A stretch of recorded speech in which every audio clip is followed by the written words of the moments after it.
It is an old story, but it has a splendid application.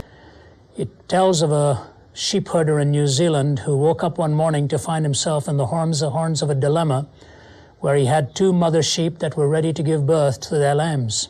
But each one in its own way ended up with a minor misfortune.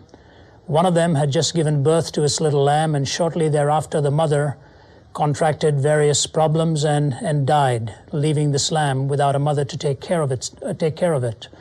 But shortly thereafter, the other mother sheep gave birth to its own little lamb, and shortly thereafter, rather than her developing complications, the little lamb ended up with problems and lost its life. So all of a sudden, the shepherd looked at the situation in which he found himself. On the one hand, he had a kind of a motherless lamb. On the other hand, he had a lambless mother. The solution seemed rather obvious, didn't it? All he needed to do was to get this little lamb over to that mother, have it nurse this little one, and give it strength and life. But it's not as simple as that, because every time he made an attempt to bring this little lamb over to that mother to be fed, the mother, smelling a different aroma on the body of this lamb, sensing it was not its own, would turn away and back off from it. The shepherd struck up a rather ingenious plan. He went and found the dead body of the actual little lamb, took the skin of its body, formed a little coat, and put it on this one that still was alive. And then he carried the little lamb over to this mother to be nursed, and the mother was ready to back off, sensing it was not its own, but suddenly smelled a different aroma, one that was familiar to it, and began to nurse this little one.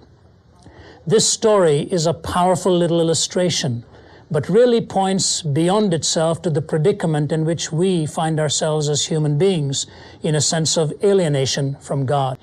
Friends, no matter how strong and how capable you and I are, no matter what strength we have within ourselves, no matter what desire of will or motivation of spirit, there comes a point beyond which we just cannot go any further.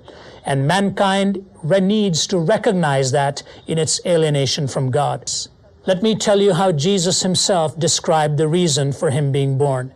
Remember what the prophet said, "Unto us a child is born, unto us a son is given."